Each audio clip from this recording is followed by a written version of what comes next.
खैर मकदम है आप सभी का ईटीवी उर्दू के इस prime time debate show big bulletin में आपके साथ मैं हूं समीर अब्बास। पूरा देश आज छत्तीसगढ़ के नक्सलगढ़ बन चुके सुकमा में अपने 25 बहादुर सपूतों की शहादत में गमजदा है। होम मिनिस्टर राजनाथ सिंह ने इस कायराना हमले को कोल्ड ब्लडेड मर्डर करार दिया है और कहा है कि केंद्र सरकार नक्सल पॉलिसी को 8 मई तक रिव्यू करने जा रही। राजनाथ का कहना है कि नक्सलियों की यह कार्रवाई दरअसल विकास के खिलाफ उनकी बौखलाहट का नतीजा है, जिसका मुंहतोड़ जवाब दिया जाएगा। इससे पहले पीएम नरेंद्र मोदी इस हमले पर दुख जताते हुए कह चुके हैं कि बहादुर जवानों की शहादत को जाया नहीं जाने दिया जाएगा। सरकार नोटबंदी के बाद दावा कर रही थी कि कश्मीर में पत्थरबाजी और नक्सली हिंसा पर इससे लगाम लग जाएगी, लेकिन आज ये दोनों ही मसले अपने सबसे बुरे दौर में पहुंच चुके हैं। बड़ा सवाल यह कि आखिर कैसे होगा लाल आतंक का खात्मा और इसकी खातिर देश के कितने बहादुर शेरों को देनी पड़ेगी अपनी कुर्बानी। इसी पर करेंगे अपने मेहमानों से तफसीली बातचीत, लेकिन सबसे पहले ये रिपोर्ट। हमने इसे चुनौती के रूप में स्वीकार किया है, इसीलिए यह भी फैसला किया है कि हमारी जो LWE की स्ट्रेटजी है उसको हम पुनः रिव्यू करने जा रहे हैं। जरूरत होगी तो हम उसे रिवाइज भी करेंगे।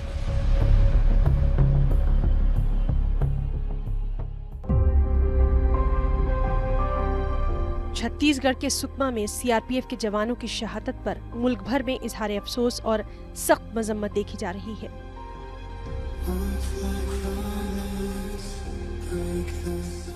हालिया बरसों में सुकमा हमला अब तक का सबसे मुहलिक हमला माना जा रहा है, जिसमें सीआरपीएफ के हमारे 25 जवान शहीद हुए। लेकिन ऐसा पहली बार नहीं है कि नक्सलियों ने हमारे जवानों को मौत की घाट उतारा। इससे कुछ महीने कबल भेजी में 11 मार्च को नक्सलियों की दहशतगर्दी का एक और भयानक चेहरा देखने को मिला, जब हमारे मुल्क के 12 जवानों को हलाक कर दिया गया।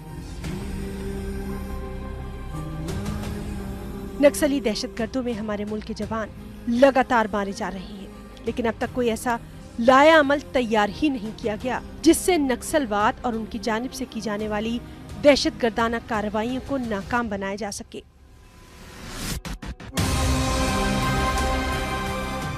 सुकमा हमले में कुछ लोग इंटेलिजेंस की कमी की बात कर रहे हैं, क्योंकि तकरीबन 300 नक्सलियों को एक साथ जमा होकर जवानों पर अचानक हमला बोलना कहीं न कहीं इंटेलिजेंस की नाकामी की तरफ इशारा जरूर कर रहा है।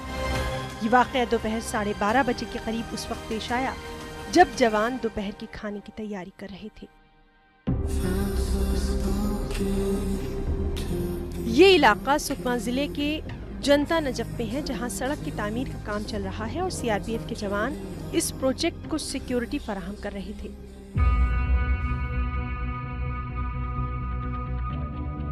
जराये के मुताबिक जवानों के टारगेट से बचने के लिए नक्सलियों ने गांव वालों को ह्यूमन शील्ड यानी इंसानी ढाल की तरह इस्तेमाल किया, जिसकी वजह से इन जवानों को जवाबी कार्रवाई में दिक्कतें पेश आईं। जवानों की मदद के लिए दूसरी जानिब से मजीद मदद तक नहीं मिल पाई। वाज़ेह है कि 2010 में दंतेवाड़ा में माओवादियों के हमले में 76 सीआरपीएफ के जवान शहीद हो गए थे। सुकमा हमले की शदीद लफ्जों में मजम्मत करते हुए वज़ीर दाखिला राजनाथ सिंह ने नक्सलियों के खिलाफ सख्त कार्रवाई की यकीन दहानी जरूर कराई है। लेकिन हाँ, सवाल ये फिर पैदा होता है कि आखिर हुकूमत नक्सलियों के खिलाफ कोई सख्त लाया अमल तैयार करने में अब तक नाकाम क्यों रही है? क्या हुकूमत नक्सली दहशतगर्दों के खिलाफ कहीं कमजोर पड़ती हुई नजर तो नहीं आ रही? Bureau report, ETV news.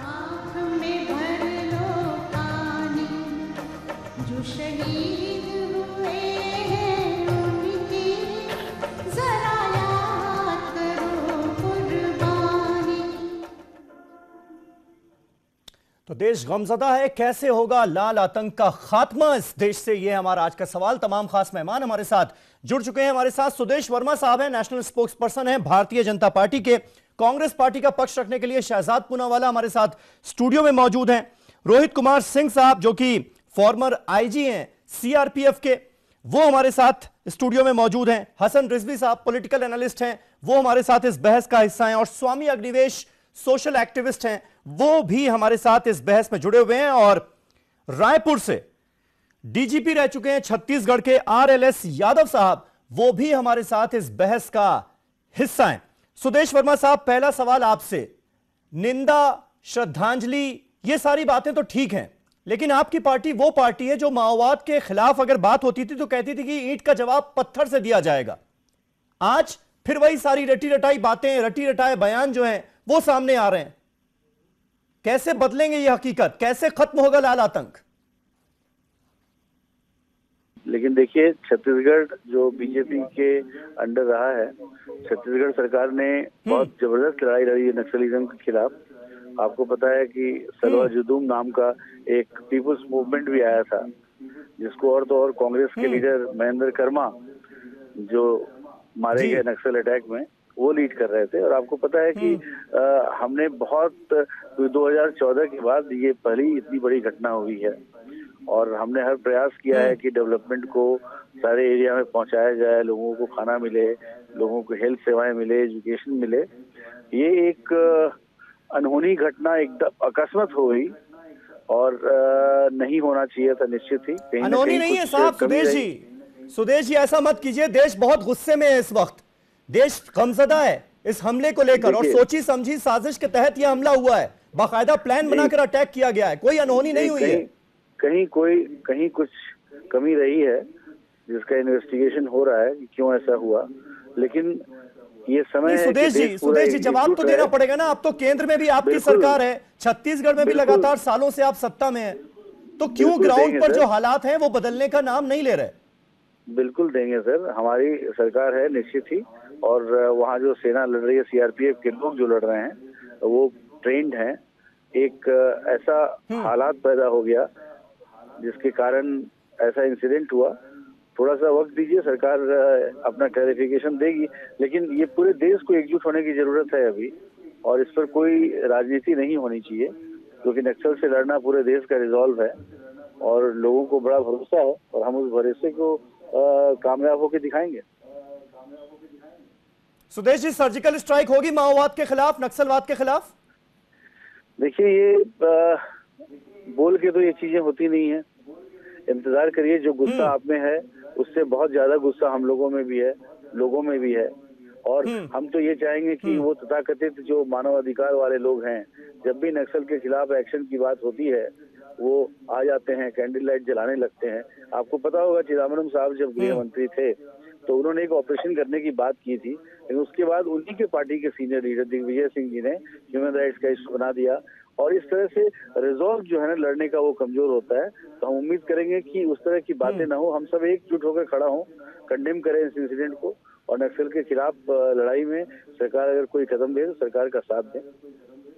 आज तो मैं इतना ही बोल सकता हूं। शहजाद, आपको लगता है सुदेश ने एक बार फिर सलवा जुडूम का जिक्र किया, और जब जब सलवा जुडूम का जिक्र बीजेपी की तरफ से होता है तो कांग्रेस पार्टी ये कहती है कि सलवा जुडूम को बर्बाद करने वाली पार्टी तो बीजेपी है, क्योंकि बाद में हमने देखा कि सलवा जुडूम में आरएसएस के लोग भरे जाने लगे, जिसको लेकर जबरदस्त गुस्सा हुआ, फिर मानवाधिकार का मामला हुआ, फिर सुप्रीम कोर्ट का ऑर्डर आया। हकीकत क्यों नहीं बदल रही? लेकिन बड़ा सवाल ये है, पहले तो मैं आपके शो के माध्यम से जो भी हमारे जवान वहाँ पे शहीद हुए हैं उनके परिवारों को श्रद्धांजलि देना चाहता हूँ। बात सही है कि इस पे सियासत नहीं होनी चाहिए, पर बात ये भी है कि हम लोग सरकार को जवाबदेह बनाने की हमारी जिम्मेदारी है। आपको मैं बता दूं 2011 से लेकर 2014 तक मेरे पास आंकड़े हैं, मैंने लिख कर लाया हूं जी। जो हत्याएं नक्सलवाद कर रहे थे, नक्सलवादी लोग, तो वो 180 से गिर के 110 हो गई थी हमारे समय पे। अब पिछले 2 सालों में 120, 207 पिछले साल और अभी तक अप्रैल का महीना चल रहा है 160 का आंकड़ा। इस महीने 50 लोगों की मौत हुई है, मार्च 11 की बात हुई और आज का कल का एक हमला। तो ये अनहोनी नहीं है, ये बार बार हो रहा है और बढ़ते जा रहा है। ये क्यों हो रहा है? इसके 3 या 4 कारण देख लो। सीआरपीएफ नाम की जो तंजीम है जिसमें 3 लाख हमारे सिपाही हैं जी, उसके पास 2 महीने से डीजी अपॉइंट नहीं किया गया है। हमारे पास सीआरपीएफ के फरवरी से खाली पड़ा हुआ है पद। फॉर्मर आईजीबी बैठे हैं, वो आपको बताएंगे जी। बिना हेड के चल रहा है। दूसरी बात आपको बताऊं, आंध्र प्रदेश एक ऐसा प्रदेश था जो नक्सलवाद से बहुत ग्रस्त था। हमने वहां पे जब हमारी 2005 में सरकार आई, हमारे वाईएसआर रेड्डी ने ग्रे हाउंड बनाई और 2 सालों में उनको खदेड़ के खत्म कर दिया। अभी भी ऑपरेशन होते तो ये माओवादी मारे जाते ग्रे हाउंड द्वारा, वहां पे लगभग खत्म हो गया। पर उसके साथ साथ चिदम्बरम साहब ने ये हार्ड एक्शन तो लिया, पर हमने इंटीग्रेटेड एक्शन प्लान और बैकवर्ड रीजनल ग्रांट फ्रंट के माध्यम से 80 से ज्यादा जिलों में जो नक्सल प्रभावित है वहां पे 1000 करोड़ डेवलपमेंट के लिए दिए, जिसकी वजह से फॉरेस्ट राइट एक्ट लाया ट्राइबल्स के लिए। 2010 में जब 76 जवानों को शहीद किया गया था इसी जगह पर, उसके बाद ऐसा कौन सा आपने सख्त कदम उठा लिया था जो आप आज बीजेपी से एक्सपेक्ट कर रहे हैं? अब मेरी मैं बस ये जानना चाह रहा हूं। मेरी बात सुनिए, जो ये बेल्ट है इसमें छत्तीसगढ़, झारखंड, आंध्र प्रदेश, तेलंगाना इन प्रभावित एरिया है। हाँ। जहां पे हमारी राज्य की सरकारें थी वहां पे हमने फॉरेस्ट राइट एक्ट लागू कर लिया, मनरेगा लागू कर लिया, जो हम लोगों ने डेवलपमेंट प्लान दिया था वो लागू कर लिया, साथ में कड़ा कार्रवाई किया ग्रेहाउंड के द्वारा। हाँ। तो वहां पे लगभग खत्म हो गई स्थिति। छत्तीसगढ़ में हमारे सारे कांग्रेस के नेता मारे गए, आपको याद है? वीपी शुक्ला जी से लेकर महेंद्र कर्मा सारे मारे गए, पूरी पार्टी। क्योंकि छत्तीसगढ़ में ये सरकार और पुलिस नदारद है इन इलाकों में। पुलिस तो वहां पे जाती नहीं है, लोकल इंटेलिजेंस फेलियर आज हुआ है। हाँ। इतने लोग कैसे जमा हो गए, उनके पास हथियार कहां से आ गए, उनकी वहां पे जो अनदेखी लोगों की हो रही है सरकार और प्रशासन द्वारा, ये वहां की राज्य सरकार की पहली विफलता है। और जो बची कुची कसर थी मोदी जी ने सीआरपीएफ के हेड को अपॉइंट ना करते हुए की। और क्या सीआरपीएफ को ही लड़ना चाहिए ये लड़ाई? क्या आर्मी के जाने का समय आ चुका है? ये भी तमाम सवाल है जो इन्होंने जवाब नहीं दिया अभी 3 साल से। हाँ। समीर अब्बास साहब, मैं थोड़ा जवाब दे दूं इनके। सुदेश जी, क्या गलत बात नजर आई आपको? क्योंकि सोर्सेस के हवाले से ये खबर अभी आई है, गृह मंत्रालय के सोर्सेस के हवाले से, कि सेना को नहीं भेजा जाएगा, ये आंतरिक मामला है, यानी सीआरपीएफ के जवान ही शहीद होते रहेंगे। कश्मीर में सेना है, नॉर्थ ईस्ट में सेना है, छत्तीसगढ़ में क्यों नहीं हो सकती? इसकी पुष्टि करेंगे आप? ये जो खबर आ रही है, पहले इनकी बात का जवाब दे दूं। ये तो मैं पुष्टि नहीं कर सकता है, तो मंत्रालय ही कर सकती है, अभी मैं वहां नहीं हूँ। लेकिन मैं आपको बता दूं, शाहजाद पूनावाला ने जो बोला है बिल्कुल गलत है। डीजीपी का अपॉइंटमेंट जो एक प्रक्रिया है, आपके शो में बैठे हुए हैं पैनलिस्ट जो सीआरपीएफ से हैं, आईजी, वो आपको बता देंगे कि आईजी रैंक के लोग हैं, डीआईजी रैंक के लोग हैं, वो लीड करते हैं। इसमें कोई ट्रेनिंग थोड़ी ना सफर करता है, डीजीपी अपॉइंट नहीं हुआ। किस तरह की बातें कर रहे हैं, एकदम ये बचपना वाली बातें कर रहे हैं। लेकिन नेतृत्व विहीन है ना, नेतृत्व विहीन है सीआरपीएफ, उसको लेकर सवाल तो उठेंगे। 28 फरवरी के बाद कोई है ही नहीं डीजी। सर जवानों का जो सीआरपीएफ है कर रहे थे, तो डीआईजी और आईजी के लोग कर देते हैं, उसमें कोई प्रॉब्लम नहीं आता। ठीक है सुदेश जी, आपके हिसाब से यानी कोई फर्क नहीं पड़ता, कोई फर्क नहीं पड़ता। अगर सीआरपीएफ का बॉस ही ना रहे तो कोई फर्क नहीं पड़ेगा। इस हादसे को एक्सट्रापोलेट करके इतना बड़ा क्राइसिस ना क्रिएट कर दे कि हम कर रहे हैं। अरे इन्हीं के समय तत्कालीन प्रधानमंत्री डॉक्टर मनमोहन सिंह ने बोला था कि 14 राज्यों में नक्सलिज्म फैल चुका है, रेड कॉरिडोर बन चुका है, और ये सेकंड थ्रेट है। आप ठीक है सुदेश जी, स्वामी अग्निवेश हमारे साथ मौजूद हैं, नक्सलियों को लेकर बहुत काम भी कर चुके हैं। स्वामी अग्निवेश, मैं आपसे जानना चाहूंगा, जिस तरह से ये हत्याएं हुई हैं, जिस तरह से हमारे जवानों को लगातार शहीद किया जा रहा है इन इलाकों में, क्या आपको लगता है अब भी बातचीत का रास्ता जो है उससे कुछ बात बन सकती है? क्योंकि लगातार विकास को लेकर बात होती है कि इन इलाकों में विकास नहीं हुआ, जिसकी वजह से नक्सली जो है वो पनप रहे हैं। लेकिन यहां पर आप देखिए जो पैटर्न है, ये जो सड़क है 5 साल से लगातार बनाई जा रही है और इसके लिए ना जाने कितने जवानों की शहादत जो है वो हो गई, लेकिन जो वहां पर नक्सली हैं, जो गांव वाले हैं, जिनके लिए सड़क बन रही है, वही नहीं तैयार हैं इसके लिए कि ये सड़क बन पाए, उस इलाके का विकास हो पाए। अब भी आपको लगता है कि बातचीत का रास्ता जो है उसी से कुछ होगा, या फिर एक सर्जिकल स्ट्राइक की जरूरत है?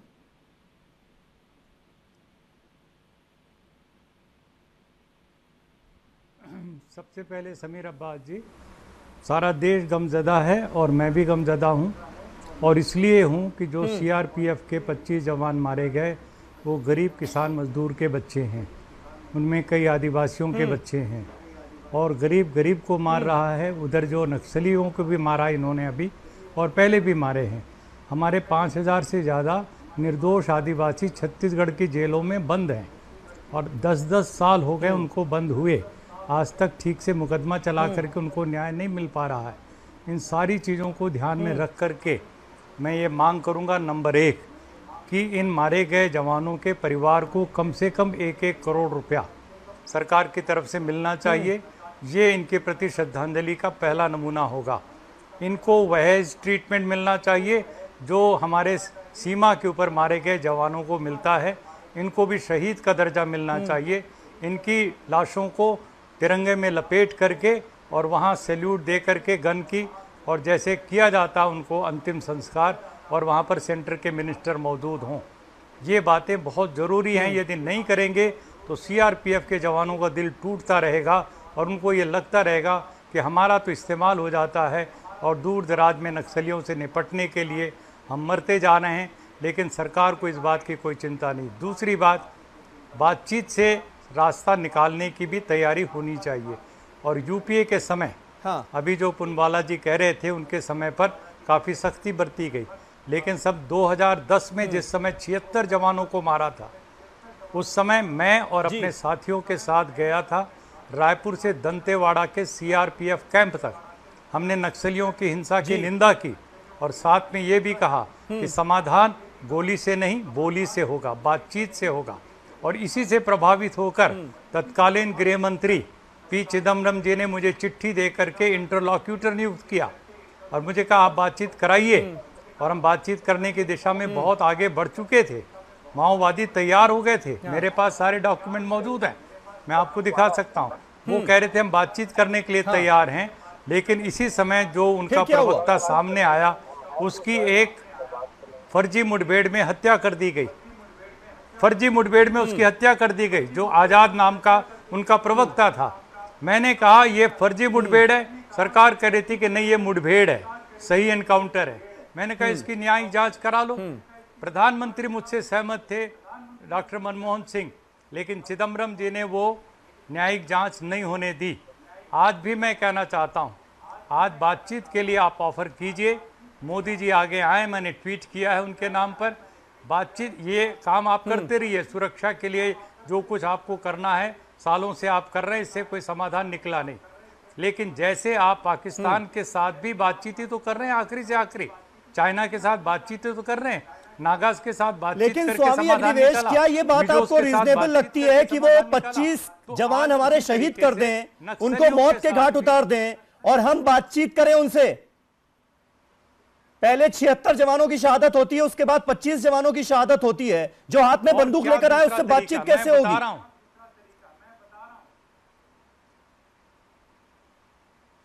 मैं आपसे कह रहा हूं, उन शहीदों को मैं सलाम कर रहा हूं, उनके लिए मैं मांग कर रहा हूं, उनको 1-1 करोड़ रुपया दीजिए। मैं कह रहा हूं उनको तिरंगे में लपेट करके शहीद का दर्जा दीजिए। सर वो तो बात ठीक है, लेकिन नक्सलियों के साथ क्या सलूक होना चाहिए? जो अगले चरण जिन्होंने दहशतगर्दी का रास्ता अख्तियार कर रखा है, आतंकवाद से इसको कैसे अलग करके देखा जाए? सवाल तो आज ये खड़ा हुआ है ना कि नक्सलियों के साथ कैसा सलूक हो। बिल्कुल, हमारे आप भारत सरकार के गृह मंत्री से पूछिए क्या ये आतंकवादी हैं? चिदम्बरम जी ने कहा नहीं, दे आर नॉट टेररिस्ट। मैंने पूछा आर दे सेसेशनिस्ट, अलगाववादी? बोले नहीं, ये नहीं है। ये समस्या अलग किस्म की है, सोशियो इकोनॉमिक प्रॉब्लम है। आदिवासियों का उनको संरक्षण मिला हुआ है। जब तक हम सारे आदिवासियों को अपनी तरफ अपने विश्वास में नहीं लेंगे, तब तक नक्सलवाद इसी तरह से उनके बीच में पनपता रहेगा। आपकी जिम्मेदारी, हमारी सबकी जिम्मेदारी, आदिवासियों के जल, जमीन, जंगल के अधिकार जो भारत का संविधान उनको दे रहा है, बाहर के कंपनियों को नहीं दे रहा, ठेकेदारों को नहीं दे रहा है। आप खड़े होकर के कहिए यहाँ की 1-1 इंच जमीन और नीचे जो खनिज संपदा है, आदिवासियों ये तुम्हारा है अधिकार। ये बात कह दीजिए, आप देखिए अगले दिन से सारा का सारा नक्शा बदल जाएगा और ये माओवादी भागते नजर आएंगे। आप करिए। रोहित कुमार सिंह जी, आरके सिंह जी, कुछ फर्क पड़ेगा इससे जिस बात का वो जिक्र कर रहे हैं? अग्निवेश स्वामी जी का जवाब देने के पहले मैं अपने जवानों को श्रद्धांजलि अर्पित करना चाहता हूं जी। मेरे जवान, वीर जवान बहुत कठिन परिस्थितियों में अपनी ड्यूटी कर रहे हैं। स्वामी जी के जैसे मैं रिस्पेक्टफुली बोल रहा हूं कि जैसे लोग बहुत सारे हैं जो अपनी रोटी सेकते हैं और वो इनको कोई फर्क नहीं पड़ता कि एक जवान मर रहा है। डेवलपमेंट की बात भी ये करते हैं और उनके अधिकार की भी बात करते हैं। अगर डेवलपमेंट करना है तो फिर उनके अधिकार में थोड़ा बहुत तो इंक्रोचमेंट होगा ही। अब जैसे आप जमीन की बात करते हैं, जब तक जमीन नहीं मिलेगा रोड कैसे बनेगा? अगर रोड नहीं बनेगा तो लोग वहां पहुंचेंगे कैसे? अगर लोग वहां पहुंचेंगे नहीं तो इंडस्ट्रीज लगेगी कैसे? जितनी खनिज संपदा वहां है उसका सही तरीके से उपयोग होगा कैसे? लेकिन तो यहाँ पर जो पैटर्न दिख रहा है सिंह साहब, वो तो ये है कि विकास होने ना पाए, रोड बनने ना पाए। यहाँ पर तो ये पैटर्न है, उल्टा है बिल्कुल इसका। ये जो पढ़े लिखे मानवतावादी लोग हैं, इनका एक ये गेम प्लान है कि साहब आप कुछ नहीं करने देंगे और ये अपनी रोटियां सेकते रहेंगे, ये कहानी बनाएंगे, कभी संविधान को सामने लाएंगे कि साहब आप उनको कुछ नहीं कर सकते, वो आपको गोली मारते रहें रोज, हर रोज आपके 25, 50, 70 जवान मार देंगे, लेकिन उनको आप कुछ मत कहो, उनके खिलाफ कोई कार्रवाई मत करो, आप डेवलपमेंट भी मत करो, आप रोड भी मत बनाओ, आप वहां की खनिज को इस्तेमाल भी मत करो। ये कैसे हो सकता है? वो देश है, हमारा देश है, और वहां पर अगर खनिज है तो वो सारी संपदा सभी देशवासियों की है, उनका हिस्सा ज्यादा है चूंकि वो लोकल है। तो इसको उनको प्रोटेक्ट करना ये समाज का और सरकार का काम। बिल्कुल। लेकिन ये अधिकार किसी को नहीं दिया जा सकता कि अगर आपका अधिकार, आपका चीज नहीं मिल रहा है तो आप गोली मारना शुरू कर दो किसी को। बिल्कुल।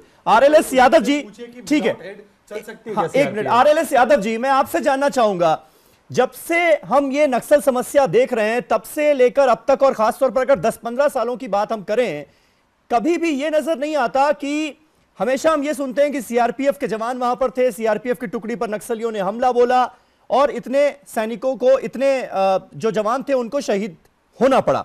लेकिन जो पुलिस है वो क्यों नदारद रहती है, वो ग्राउंड पर क्यों नजर नहीं आती? ये सवाल आज उठ खड़ा हुआ है। मुझे लगता है आज आपको इसका जवाब देना चाहिए, जब आप जितना सीनियर आदमी आज हमारी डिबेट का हिस्सा है। ऐसा क्यों नहीं होता? पुलिस वाले CRPF के जवानों के साथ खड़े हुए क्यों नजर नहीं आते?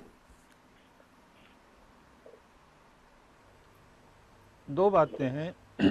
पिछले कुछ वर्षों में पुलिस ने काफ़ी नक्सलाइट्स को पकड़ा है, इनकाउंटर किया है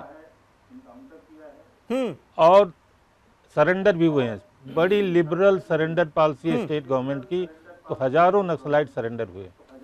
जो स्वामी जी कह रहे थे कि वार्ता करनी चाहिए, किससे वार्ता करनी चाहिए? ये बड़ी गलतफहमी है बाहर के लोगों के कि उनके जन समर्थन है, वो आदिवासियों के लिए काम करते हैं। वो जन समर्थन उनके पास बिल्कुल नहीं है। जन समर्थन होता तो छत्तीसगढ़ के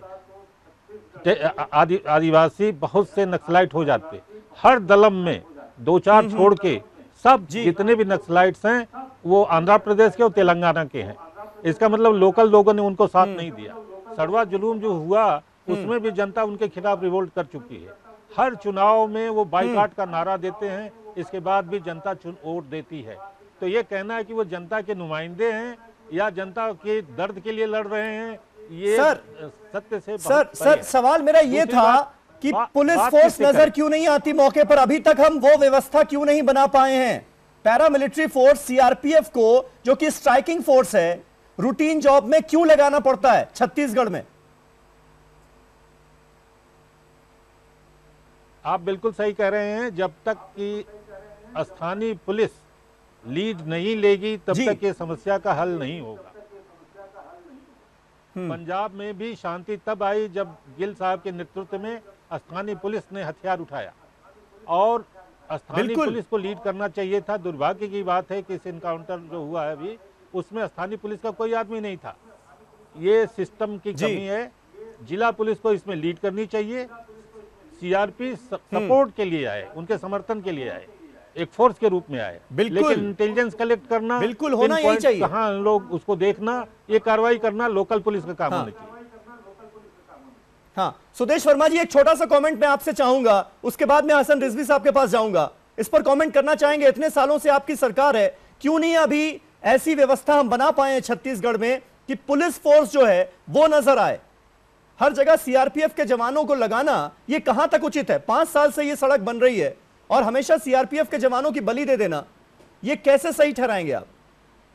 देखिए, CRPF के जवान जो हैं वो ज्यादा ट्रेंड हैं, उनके पास ज्यादा अच्छे हथियार हैं। स्टेट पुलिस शायद उतनी कामयाब ना हो, उनको एक स्पेशल ट्रेनिंग की जरूरत है, जो आपके एक्सपर्ट बता रहे हैं। ये foot for order, foot for action है। CRPF की कैपेबिलिटी जो है वो बहुत ज्यादा है। ये एक हादसा था, इस हादसे से कहीं भी CRPF की कैपेबिलिटी पर डाउट न करें। तो ये हादसा तो हादसा होता है, और हादसा अगर पहले पकड़ लिया गया है। सर ये हादसा नहीं है, हादसा नहीं है सर, ये प्लान्ड कोल्ड ब्लडेड मर्डर है आपके गृह मंत्री की भाषा में। 300 लोगों को, अगर 300 लोग अगर घेर लेते हैं नक्सलाइट CRPF के जत्था को, तो आप समझ सकते हैं कि वहाँ क्या हुआ होगा। अगर इमेजिन करें तो तो हमारा मानना है कि सीआरपीएफ ट्रेन फोर्स है, इसके आगे है, लेकिन स्टेट पुलिस का उनको समर्थन मिलना चाहिए। ये भी एक इन्वेस्टिगेशन का पार्ट है कि क्या हुआ, कैसे हुआ, थोड़ा इंतजार करिए, हमें भी इंतजार है कि क्यों ऐसा हुआ, हम भी जानना चाहेंगे आपकी तरह, थोड़ा सा इंतजार करना पड़ेगा। ठीक है हसन रिजवी साहब, मौजूदा सरकार में वो पॉलिटिकल विल आपको नजर आ रही है क्या? क्योंकि ये भी बात हो रही थी कि प्रधानमंत्री नरेंद्र मोदी ने जिस तरीके से कहा कि शहादत जाया नहीं जाएगी, ऐसा बयान उन्होंने उरी अटैक के बाद भी दिया था, उसके बाद सर्जिकल स्ट्राइक हो गई। इस बार ऐसी कोई उम्मीद करे क्या देश की जनता? देखिए, सबसे पहले तो इस हमले की जितनी मजम्मत की जाए वो कम है। हम थोड़ा इस पूरे एपिसोड को एक ब्रॉडर स्पेक्ट्रम में देखना चाहते हैं जी। ख़ास तौर पे न्यू पॉलिटिकल डिस्पेंसेशन जो आया 2014 में, और आप इनका कमिटमेंट देखिए, आप इनकी प्रोफेसी देखिए, जिस हिसाब से इनके पास पॉलिटिको एडमिनिस्ट्रेटिव डिस्पेंसेशन जितना स्ट्रेंथन होकर गया, जितना मजबूत तौर पे आया, और जिस हिसाब से इन्होंने एक इन्वायरमेंट बनाया, उसके नज़रिए से आप इसको देखिए कि ये क्या हो रहा है। चाहे आप नक्सल का ये वाला मामला हो या फिर पथराव वाला मामला कश्मीर में हो जी, या फिर यूपी में भी जो इंसिडेंट्स हो रहा है। एक आदमी हमारी बात काट सकता है ये कह करके कि यूपी के इंसिडेंट्स जो हो रहे हैं उनको लॉ एंड ऑर्डर प्रॉब्लम बोलिए, ये रेड टेररिज्म है, और कश्मीर का मामला अलग है, आप जो भी सेपरेट कर दीजिए। लेकिन आप इस नज़रिए से अगर आप देखते हैं कि जो इक़्तिसादी, समाजी और इंतज़ामिया का वादा इन्होंने किया था जो सरकार ने, उस नज़रिए से आप जाके देखिए तो कंप्लीट हम लोगों को एक बहुत ही ग्रिम सिचुएशन नज़र आ रहा है, बहुत ही ज़्यादा धुंधली स्थिति नज़र आ रही है। इनको अगर चाहे वो फॉरेस्ट राइट बिल को अगर ये सही तौर पे इम्प्लीमेंट करते जो पुरानी पार्टी ने, चाहे मनरेगा की चीज़ को लागे करते, साथ साथ ना इन्होंने सोशल सिक्योरिटी मेजर्स के तहत कोई मजबूत कदम लिया है। इनकी सरकार है जो लॉ एंड ऑर्डर प्रॉब्लम को, जो आपने अभी सही उठाया कि लोकल पुलिस सीआरपीएफ के साथ क्यों नहीं मिल रही, सवाल इस बात का है कि आपने लोकल पुलिस की कॉम्पिटेंसी इतने दिनों तक क्यों नहीं बढ़ाई है।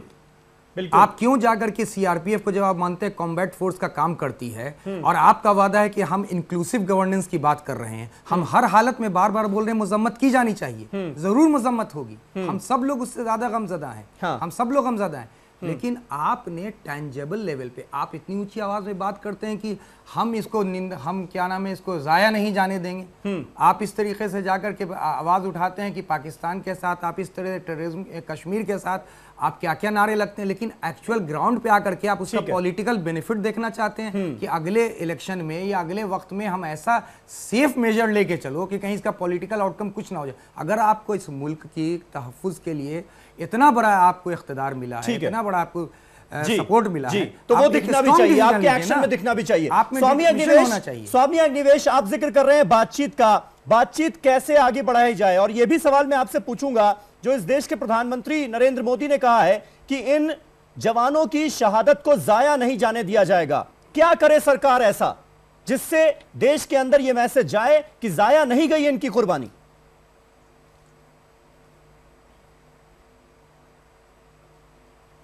देखिए, जाया नहीं जाने दिया जाएगा, इसका मतलब ही यह होना चाहिए कि अगली बार कोई हमारा एक जवान नहीं मरेगा। इसकी गारंटी देने के लिए मैं आपसे पूछना चाहता हूं, महबूबा मुफ्ती आज हमारी कश्मीर की चीफ मिनिस्टर है, उनकी बहन को आतंकवादी उठा के ले गए, और तब इनके जो अब्बा थे वो हमारे होम मिनिस्टर होते थे, उन्होंने 5 या 7 आतंकवादियों को छुड़वाया, और महबूबा मुफ्ती की जो बहन थी वो वापस आई क्यों? ठीक है, चीफ मिनिस्टर की बेटी को उन्होंने अगवा किया। यदि ये सीआरपीएफ के 25 जवान, जो मैं ये कहना चाह रहा हूँ, यदि 25 जवान जो मारे गए हैं इनमें से कोई चीफ मिनिस्टर का बेटा या दामाद होता तो आज आप देखते पूरी ताकत से उनके साथ बातचीत होती और समाधान निकालते। हर बार जब नेता का कोई सीधा संबंधी नहीं होता तो कहते 25 जवान मरे हैं, 200 और तैयार हैं मरने के लाइन में नौकरी के लिए। तो स्वामी अग्निवेश, आप ये कहना चाहते हैं कि इस तरह से गोलीबारी करके, कभी 76 जवानों को शहीद करके, कभी 25 जवानों को शहीद करके, नक्सली ये मैसेज देने की कोशिश कर रहे हैं कि सरकार हमसे बात करे और हमारे इलाके का विकास करे, ये कहना चाह रहे हैं आप? मैं कह रहा हूं आपको रास्ता बातचीत से ही निकालना पड़ेगा। और कोई दूसरा रास्ता है ही नहीं।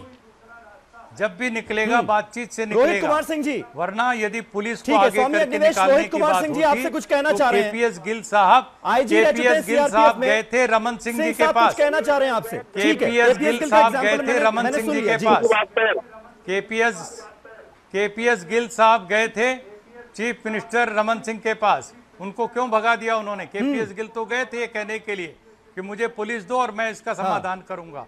रमन सिंह ने क्यों कहा तुम अपनी तनख्वाह लो और मौज करो, जाओ। सीआरपीएफ के जवान मर रहे हैं, किसको दुख हो रहा है?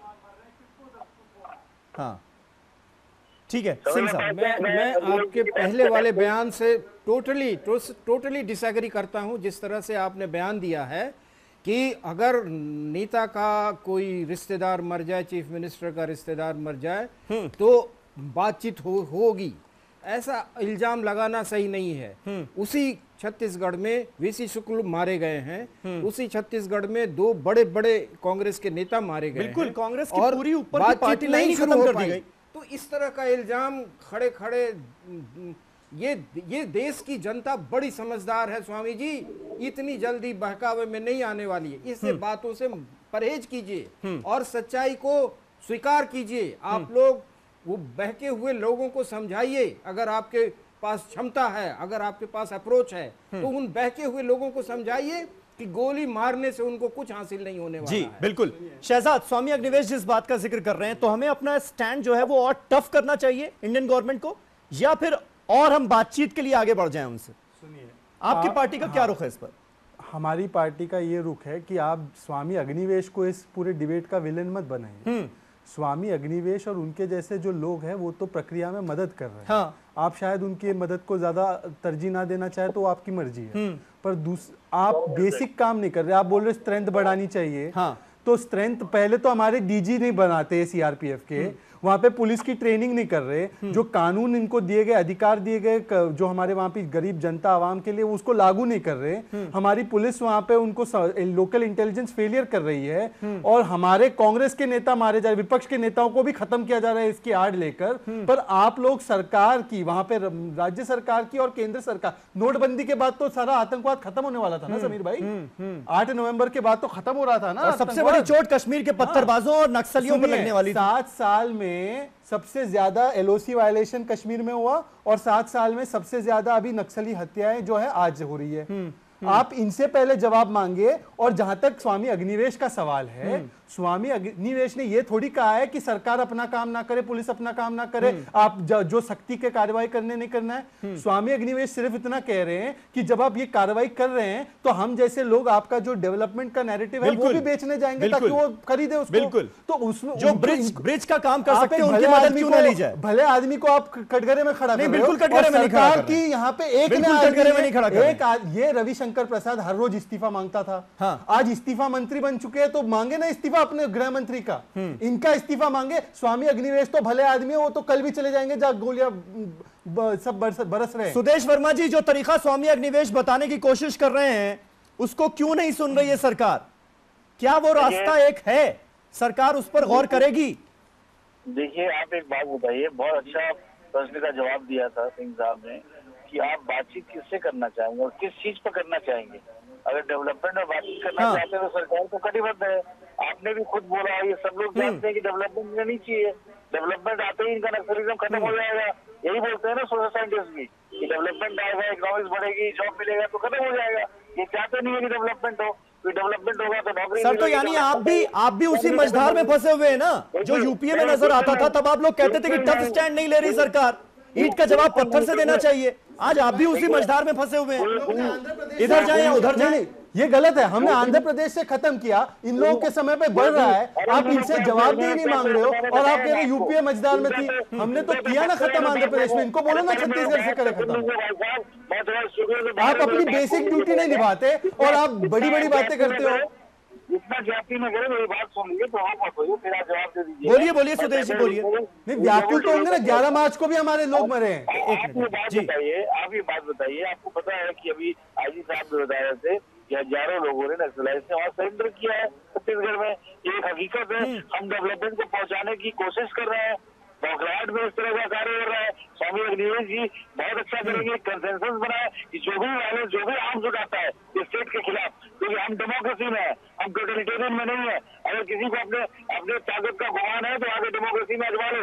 अगर वो हथियार उठाता है तो उसको बागी ही क्रिएट किया जाएगा, उसको कोई दोस्त नहीं ट्रीट करेगा। आप गद्दार है, अगर आप उठा रहे हैं तो आपके साथ वही कोई किया जाएगा जो गद्दार के साथ होता है।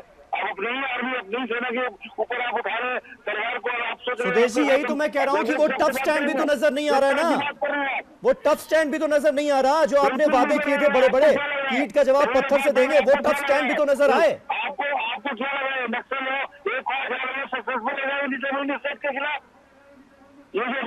ठीक है, स्वामी अग्निवेश जी आप कुछ ऐड करना चाह रहे हैं जल्दी से, लास्ट 30 सेकंड। सर मुझे ब्रेक लेना है। स्वामी जी। जी सन 2011 में हमारे 5 छत्तीसगढ़ के बड़े सिपाहियों को अगवा कर लिया था नक्सलियों ने, और उनके माँ बाप रो रो करके, सिर पीट पीट करके चीफ मिनिस्टर रमन सिंह के दरवाजे, केंद्र सरकार के दरवाजे गिड़गिड़ाते रहे कि हमारे बच्चों को बचाइए किसी तरीके से। वो पांचों के पांचों जवान उनकी कैद में रहे 18 दिन, और उसके बाद मैं और कविता श्रीवास्तव, हम 5 मानवाधिकारवादी गए जंगल के, और अबूझमाड़ के घने जंगल से उन 5 के 5 सिपाहियों को सुरक्षित लौटा करके मुख्यमंत्री जी के सामने पेश किया। रमन सिंह जी बहुत खुश हुए और एक live press conference circuit house Raipur में करके मुझे साधुवाद और बधाई दी। बदले में मैंने कहा, डॉक्टर रमन सिंह जी, इन्होंने आपके 5 जवानों को छोड़ दिया, देखिए इनके शरीर पर एक खरोंच भी नहीं है, 18 दिन ये उनकी कैद में रहे, एक खरोंच नहीं है। सर तो चाहते क्या है बदले में शुक्रिया अदा किया जाए इसके लिए नक्सलियों का, आपकी जेलों में सड़ रहे हैं, इनको छोड़ दीजिए, इनको मैंने यही कहा, मैं यही कह रहा हूं, मैं इसलिए कह रहा हूं, देखिए मैं ये कह रहा हूं कि इसका रास्ता समाधान निकल सकता है बातचीत से, जो हमने पाकिस्तान से किया, चाइना से किया, माओ से किया, हमारे जितने भी और मिजो से किया, नागा से किया, वही रास्ता है अल्टीमेटली। आपको आज नहीं कल आपको इस रास्ते पे ही आना पड़ेगा, ताकत के बल पर आप नहीं कर सकते। क्या चाहते हैं ये तो बता दीजिए स्वामी। चलिए ठीक है, आपके हिसाब से बातचीत के अलावा और कोई रास्ता नहीं है। सुदेश जी मैं आऊंगा आपके पास, आरएलएस यादव साहब मैं आपके पास भी आऊंगा। एक छोटा सा ब्रेक ले रहा हूं, ब्रेक के बाद फौरन होते हैं हाजिर और इस बड़ी बहस को आगे बढ़ाते हैं। तमाम खास मेहमान हमारे साथ बने हुए हैं।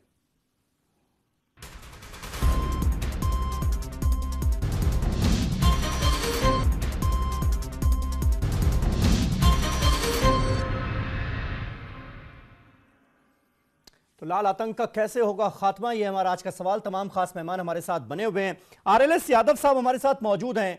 यादव जी, आप इतने दिनों तक छत्तीसगढ़ के डीजीपी रहे, आपके हिसाब से क्या वजह है कि छत्तीसगढ़ से नक्सलवाद का खात्मा नहीं हो पा रहा है? जो हमने आंध्र प्रदेश में होते हुए देखा वाईएस राजशेखर रेड्डी के राज में, वो छत्तीसगढ़ में क्यों नहीं हो पा रहा है? क्या वजह आपको इसकी नजर आती है? ग्राउंड पर जो हालात हैं वो क्या है? एक तो टिरेन, वहाँ के जंगल जो हैं, आंध्र प्रदेश या आजकल तेलंगाना है, उनके पास इतने जंगल नहीं है जितना कि हमारे पास घने जंगल हैं, छिपने की जगह। एक तो एक कारण है। दूसरा, हमें स्टेट पुलिस को सक्षम बनाना होगा।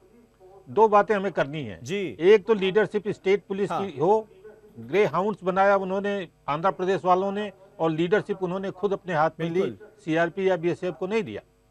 दूसरा, हमें इंटेलिजेंस को अपने सक्षम बनाना है, और इंटेलिजेंस सक्षम बनाने का काम स्टेट लेवल पर होना चाहिए। ये सीआरपी के इंटेलिजेंस से काम नहीं चलेगा। तो एक्सपर्ट इंटेलिजेंस के लोग ट्विन पॉइंट इंफॉर्मेशन दें जिस पर की कार्रवाई हो। जितना खर्च हम सीआरपी या फोर्सेज पर कर रहे हैं, उसका 10% हम खर्च करके अच्छी ट्रेनिंग इंटेलिजेंस को दें तो हम इनसे निपट सकते हैं। मैं बातचीत के पक्ष में इसलिए नहीं हूं कि जब जब बातचीत हुई, नक्सलाइट्स ने अपने को रीग्रुप करने के लिए टाइम का दुरुपयोग किया। वो इसमें इंटरेस्ट, उनके पहले उद्देश्य जानिए। उनका उद्देश्य आदिवासी को शांति या उनको सुख देना नहीं है। उनका उद्देश्य भारत के खिलाफ एक लड़ाई लड़नी है, और वो लड़ाई ये लड़नी है कि जितने खनिज पदार्थ हैं उसमें भारत के लोग कोई कार्रवाई न कर सकें, इंडिया धनी न हो सके। और जब भारत सरकार में हम थे तो ये इनपुट मिले थे कि आईएसआई भी इसमें अपना दखल रखता है और पैसे देता है, हैदराबाद से ऑपरेट करता है। तो ये बातचीत क्या करेंगे? बातचीत थोड़े दिन करेंगे, उनका उद्देश्य जो है वो प्रकट थोड़े है। आदिवासियों के हित की बात करना हो तो कोई भी बात कर सकता है, वो आदिवासी के हित करने के लिए नहीं है। आदिवासियों के आजकल वो केवल पुलिस को मारने के अलावा किसी गांव में जाके कोई प्रचार नहीं सोशल जस्टिस का कर रहे हैं। जो 10 साल पहले वो करते थे उन्होंने विड्रॉ कर लिया। इनमें लंपन एडमिटमेंट्स बहुत आ गए हैं, जो कि सीआरपीएफ के जवानों को, पैरामिलिट्री फोर्स को तो हमने बलि का बकरा बना दिया है ना। 5 साल से सड़क बन रही है, उसमें पुलिस भी कहीं नजर नहीं आती, और ये जो जवान हैं ये सुरक्षा में लगे रहते हैं। तो ये तो बलि का बकरा हो गया ना, और नक्सलियों के लिए सबसे ज्यादा वल्नरेबल हो गए। ठीक करें सिंह साहब, बलि का बकरा तो नहीं लेनी चाहिए। जब तक लोकल पुलिस लीड नहीं लेगी तब सुरक्षा। जी यादव जी, सिंह साहब कुछ बोल रहे हैं।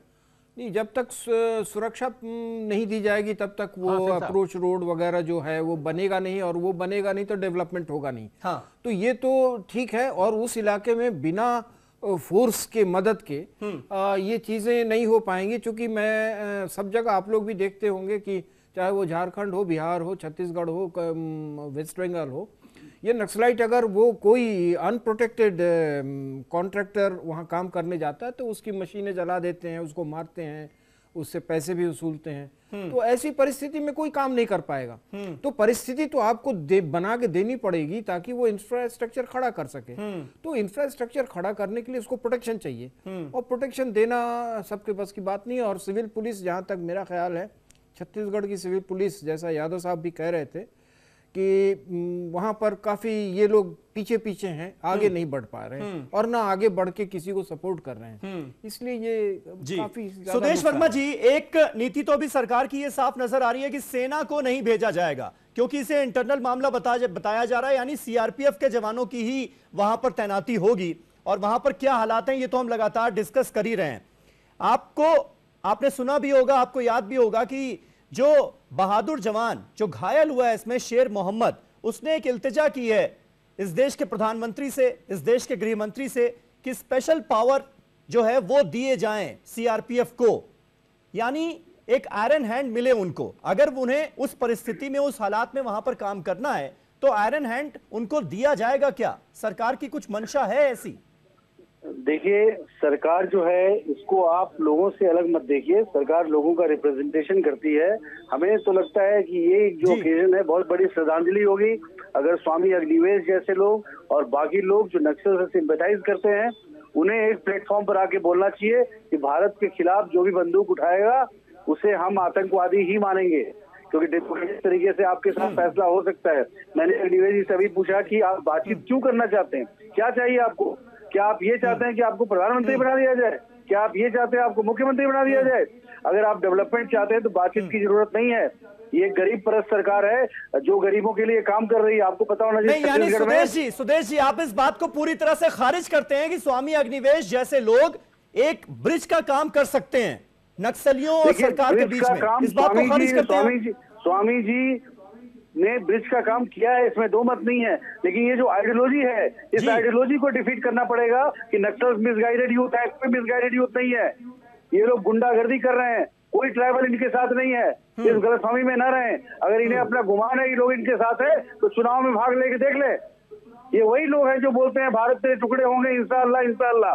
ये वही लोग हैं जो बोलते हैं बाइकआउट करो और कश्मीर के टुकड़े करो। इनमें कोई फर्क नहीं है। ये भारत के खिलाफ है। सुदेश जी, कहां ले जा रहे हैं आप बहस को? कहां ले जा रहे हैं बहस को?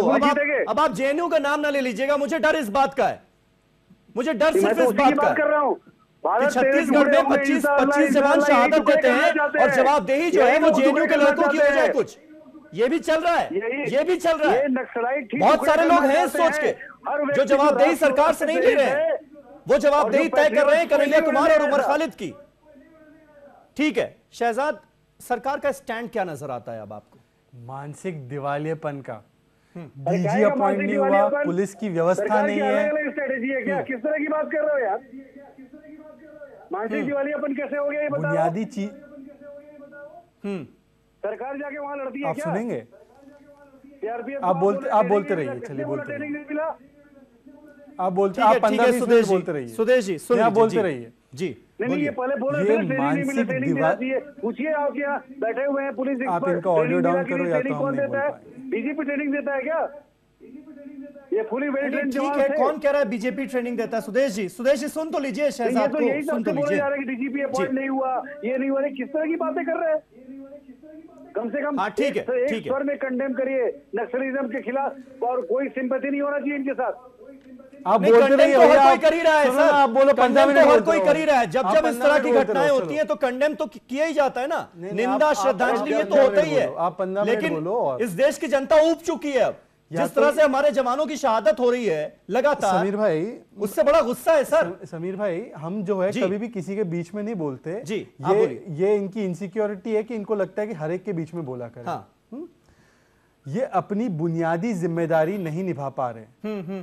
और ये लोग कह रहे हैं कि जेएनयू के दो लड़के हैं जो अपने कैंटीन का बिल नहीं भर पाते, मेदू वड़ा नहीं खा पाते अपने पैसे से, वो लोग जिम्मेदार है। ये लोग नहीं, वो आइडियोलॉजी की बात कर रहे थे। अरे मेरे भाई, जो आप सिंपैथाइजर है उनकी बात कर रहे थे। सर, या तो इनको चुप कराइए 2 मिनट। ठीक है, आप बोलिए ना, आपकी ऐसे आवाज नहीं हो सकता है ना, आपकी मैं आवाज नहीं बोल बुलंद सकता। जा रही है आपकी मैं आवाज। ऐसे मैं नहीं बोल सकता। शहजाद बोलिए, आप बोलिए। उनको आप चुप कराइए। वो चुप ही हैं, बोलिए आप। मुझे ये बताइए ना कि जो वो जेएनयू के लड़कों की जितनी जिम्मेदारी है, उससे ज्यादा जिम्मेदारी तो हमारे स्टेट के होम मिनिस्टर की होनी चाहिए कि उनकी पुलिस जो है गायब है। हमारे स्टेट के चीफ मिनिस्टर की होनी चाहिए कि जो बुनियादी अधिकार वहां पे नहीं मिला, उनका आड़ लेकर ये लोग काम कर रहे हैं सारी चीजें आदिवासियों के आड़ में। कि 15 साल हो गए आपकी वहां पे सरकार है, वहां पे बुनियादी चीजें अभी तक नहीं पहुंच पाई जिससे कि इसका प्रभाव कम हो। आंध्र प्रदेश का 10 लोग जिक्र कर रहे हैं, वहां के पूर्व डीजीपी बोल रहे हैं कि आंध्र प्रदेश में अच्छा काम हुआ है। आप हमें दोष दे रहे हैं और खुद के यहाँ पे आपका क्या बुरा हाल है वो नहीं देख पा रहे आप। ये आप लोगों का मानसिक दिवालियापन है। ये आप लोग बड़ी बड़ी बातें करते हैं कि कश्मीर से 10 सिर, पाकिस्तान से 10 सिर लाएंगे, यहां पे हम लोग आतंकवाद खत्म करेंगे। आप अभी तक कुछ नहीं कर पाए हो और ये जाहिर हो रहा है। और आप लोगों को अगर सही में कुछ करना है तो पहले एग्जामिन करो कि क्या सीआरपीएफ ही सही फोर्स है काउंटर इंसर्जेंसी के लिए। क्या ये जरूरी है? राम मोहन जी की रिपोर्ट पढ़ो कभी, आपके सरकार के पास है क्या? उसके दीपल त्रिवेदी जी जो है, जो पूर्व डीजीपी थे, उन्होंने कहा है कि काउंटर इंसर्जेंसी के लिए सीआरपीएफ ठीक नहीं है। आप क्यों नहीं लाते इंडियन आर्मी को? आप तो बहुत राष्ट्रवादी आदमी है ना, आप तो बहुत ताकत से काम करेंगे ना आतंकवाद के खिलाफ। लाइए इंडियन आर्मी को, आपको क्या दिक्कत है? आप में हिम्मत नहीं है कार्रवाई करने की, ये आपकी दिक्कत है। आपको सिर्फ जो है पूरा का पूरा दारोमदार वो कन्हैया कुमार और वो 2-3 लड़कों पे डालना है। ये आपका मानसिक दिवालियापन है। सुदेश जी 10 सेकंड।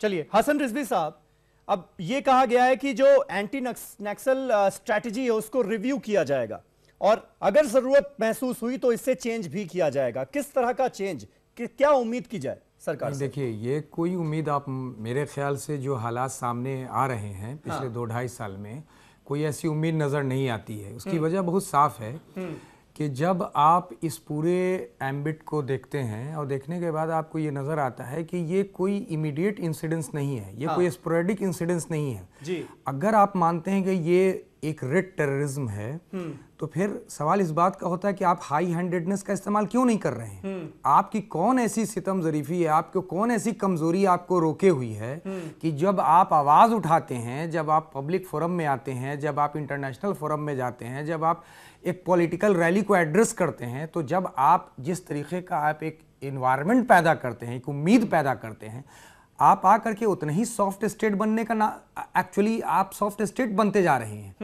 आपकी बात से ये होता है कि सब तरीके से सुचारू और सब तरीके से टाइट स्क्रूड तौर पे हमारा पॉलिटिको एडमिनिस्ट्रेटिव सिस्टम रहेगा। लेकिन आप तो वही गुनार मिडल वाली बात आप हो रही है कि आप एक सॉफ्ट स्टेट के तौर पे बनते जा रहे हैं। ठीक है, आरएलएस यादव साहब आप कुछ ऐड करना चाह रहे थे, वक्त मेरे पास बहुत कम बचा है। लास्ट कमेंट में आपसे चाहूंगा, तुरंत अभी क्या होना चाहिए ग्राउंड जीरो पर?